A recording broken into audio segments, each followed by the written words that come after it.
Hello, welcome back to Essentials of Computer Architectures, Computer and Architecture Organization. We have made a lot of progress and are working through Coomer's book. And now we're getting into this advanced topics. And so we finished up with the three major areas: processors, memory, and IO. Now we'll go into a list of things that get into more specialized things, many of these which you'll be familiar with. And so now we're going to talk about parallelism. And there's a couple of techniques that are used to increase performance. Software designers have many techniques available. They can have caching and buffering. We talked about that. We talked about hashing, randomization. Some types of data do well with randomization. Data, I actually said the word, versus instructions. You can have better algorithms, you can have data placement and reordering to help, and plus there's many more. But at the hardware side, hardware designers have two basic techniques. They can have parallelism and pipelining, and we'll talk about each one of those over the next couple of chapters. And so in terms of parallelism, it employs multiple copies of a hardware unit. All the copies can operate simultaneously. And the general idea is to distribute the data items among the parallel hardware units. And so each processor, each hardware unit does something while others do different things. And then you gather them together when you're all done. So this can occur at many levels of architecture. And so the term of parallel computer is applied when parallelism dominates the entire architecture. And there's a couple different ways in how you can do that. So what are some of the characterizations of parallelisms? You can be thinking of a microscopic versus macroscopic, whether it's symmetric or asymmetric, fine grain or coarse grain, explicit or implicit. And so these are some of the things that will get into some architectural trades and some variations. So first of all, in terms of microscopic versus macroscopic, virtually all computers have parallelisms now. So at the microscopic level, it can refer to the facilities in a single small hardware unit. And the macroscopic level refers to parallel facilities across major pieces of hardware. So maybe at a small level, microscopic, larger level would be macroscopic.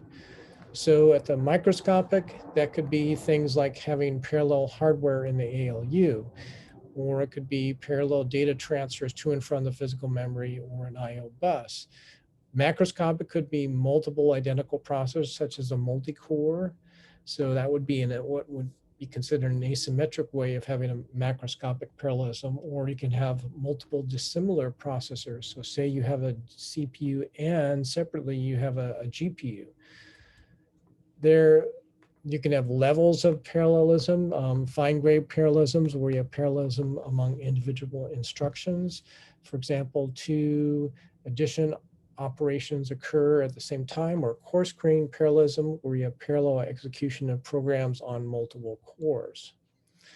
Okay, what about explicit versus implicit parallelism? Explicit parallelism refers to, it's visible to the programmer, and it requires the programmers to initiate and control the parallel activities. Implicit, it would be that it's hidden from the programmer, so it's done at the hardware level. And so the hardware runs multiple copies of application code or instructions automatically, trying to gain performance. A parallel computer is a design in which a computer has a reasonably large number of processors. The motivation is you can have scaling of computation. And so an example is a computer with 32 cores. A counterexample, but not generally classified as a parallel computer, is you can have a dual core processor, a computer with one processor with lots of IO devices, and so things like that. So what are the types of parallel architectures? And here is a list of them. You can have a single instruction stream, single data stream.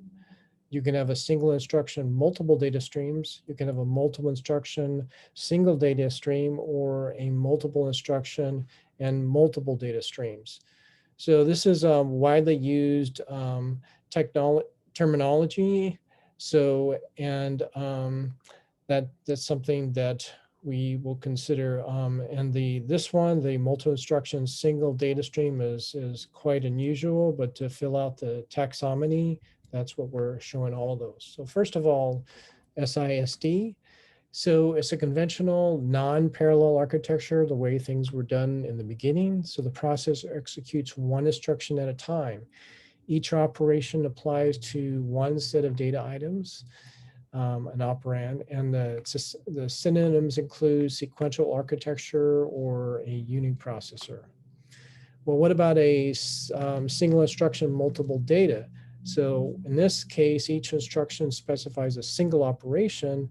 The hardware applies operations to multiple data items. So this is typical implementations would be an add operation. It performs pairwise addition on two one-dimensional arrays, and its stores operations can be used to clear a large block of memory. So a special case would be a vector processor, which the usual focus is on floating point operations, and it applies a given operation to a one-dimensional array of values.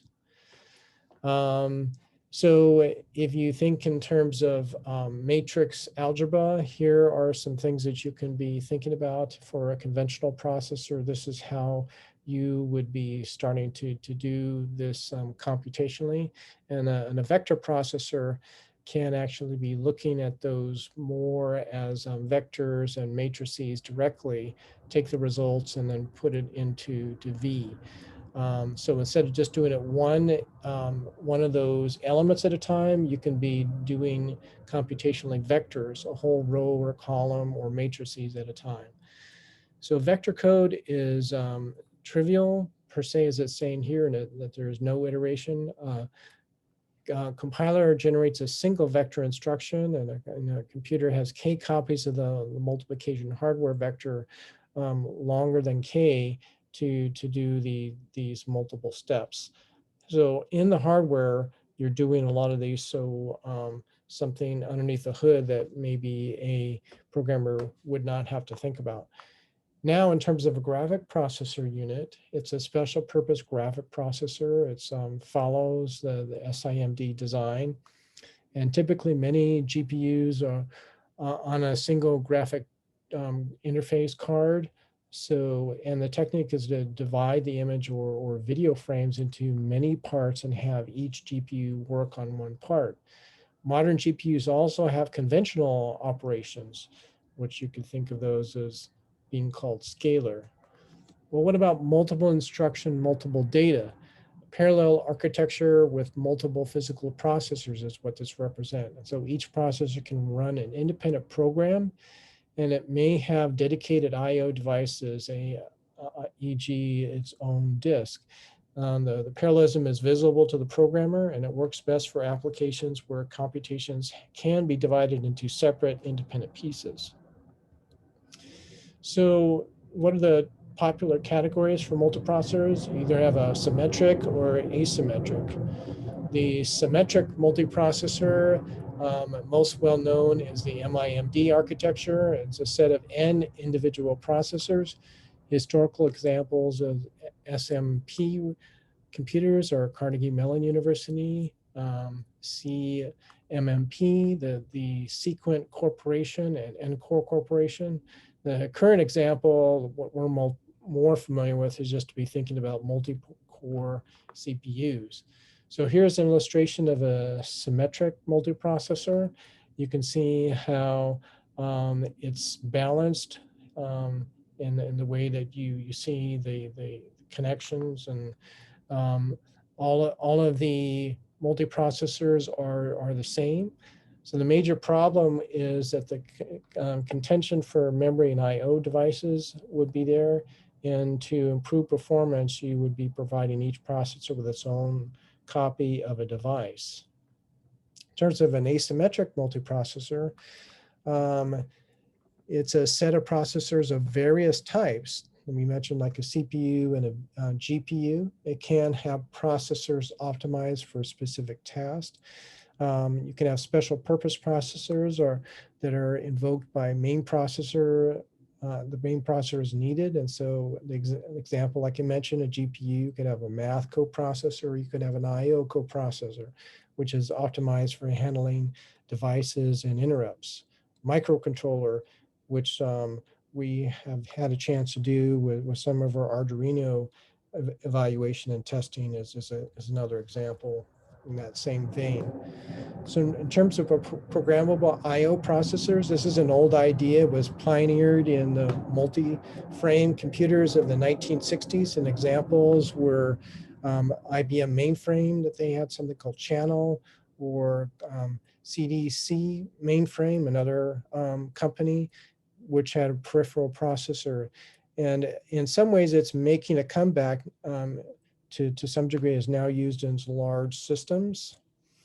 In terms of multiprocessor overhead, having many processors is not always a clear win. Overhead arises for communication, coordination, and contention. You can almost thinking of a freeway analogy. If you end up having too many cars on the freeway, one of them having to stop for whatever reason, it's going to cause a traffic jam. So communication in a multiprocessor, let's talk about that. It's needed among processors, between processors and IO devices, and across the network. As the number of processors increases, the communication becomes a bottleneck. More cars, if you will, using that analogy on the freeway. So you need to have coordination in the multiprocessor. It's needed when processors work together. It may require one process to wait for another to compute a result. So one possibility is designate a processor to perform a coordination task. So what about contention in a multiprocessor? Processors contend for resources, memory and cache, IO devices, and the speed of the resources can limit the overall performance. An example of bus hardware that makes n-1 processors wait while one processor accesses memory. That would not be a very good design, per se, if you were stuck with that kind of a way of having to do things.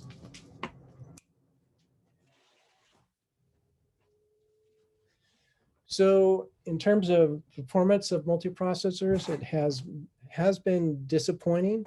Bottlenecks include contention for operating systems, only one copy of the OS can run, and contention for memory and IO. Another problem is caching. One centralized cache means contention problems, and coordinating multiple caches means complex interactions. Many applications are IO bound. So here's a quote from John Harper, and it has a link here if you're interested in looking at it a little bit further. And this talks about performance and building multiprocessor systems that scale while correctly synchronizing the use of shared memory, shared resources is very tricky. I think I'll just leave it at that. You can read the rest of the quote. So how do we assess parallelism and speed? Speed up is defined as relative to performance of a single processor, and so we want to be measure is execution time, which is lower if performance is higher. So what kind of a speed up would you get? So tau to the end denotes the execution time on a multiprocessor.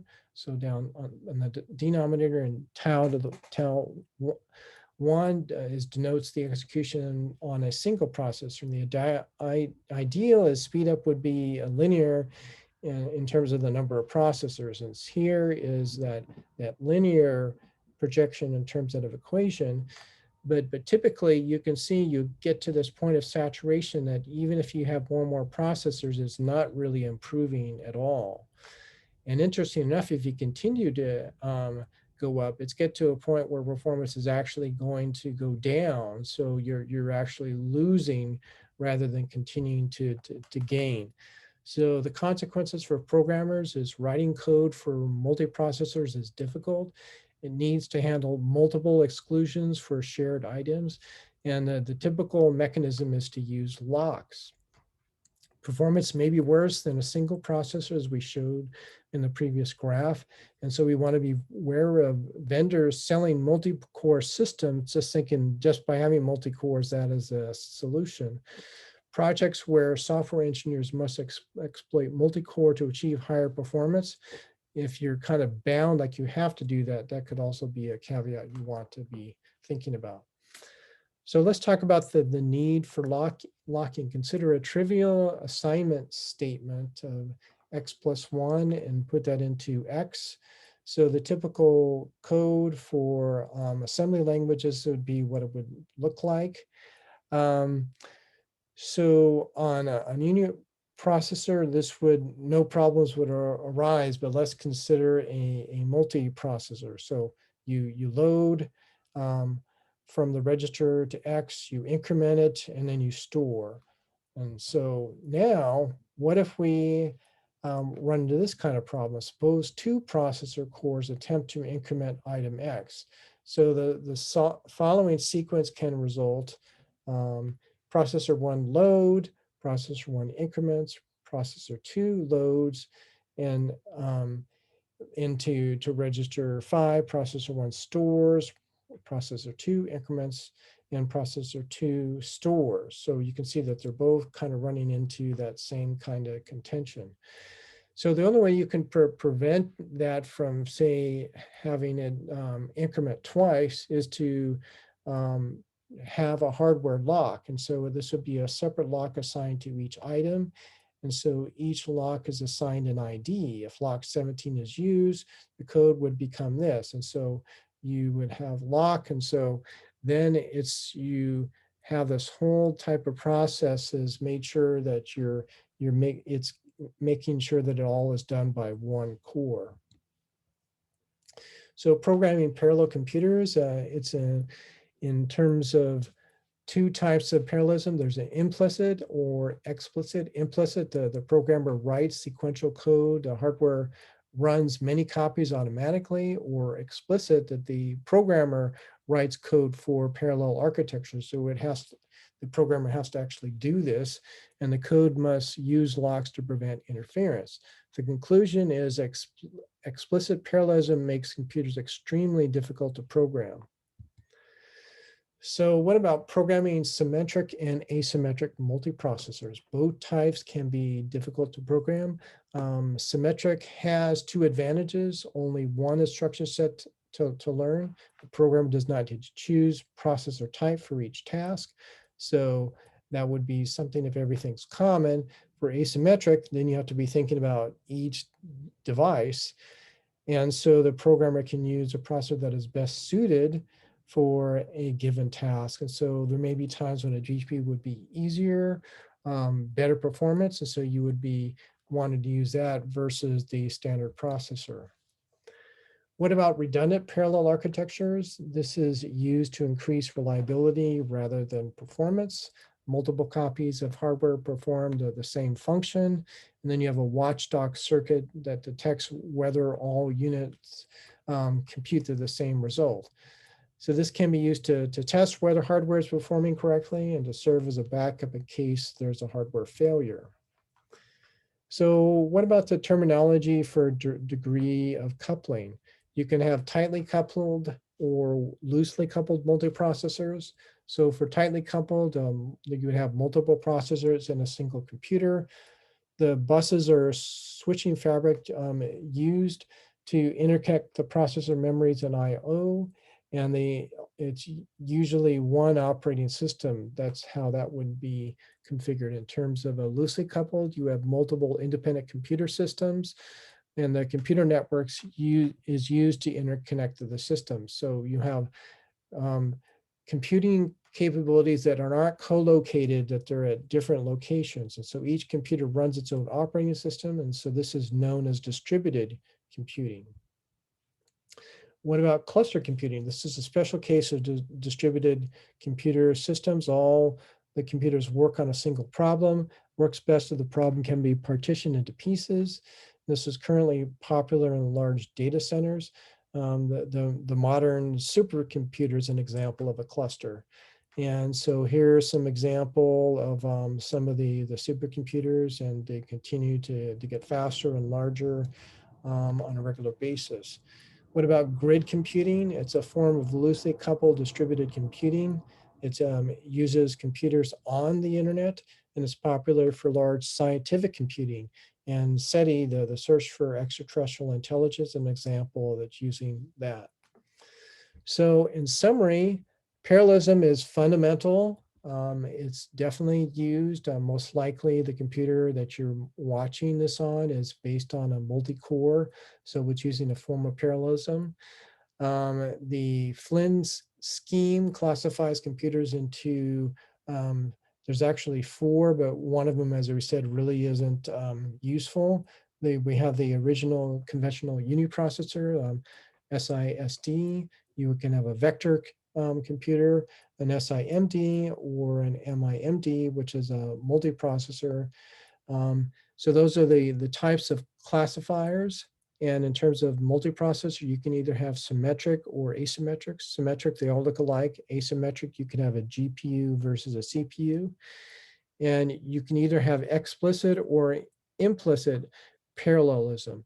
So a programmer would either have to program that, or even better, that the hardware doesn't, you don't have to be thinking about it.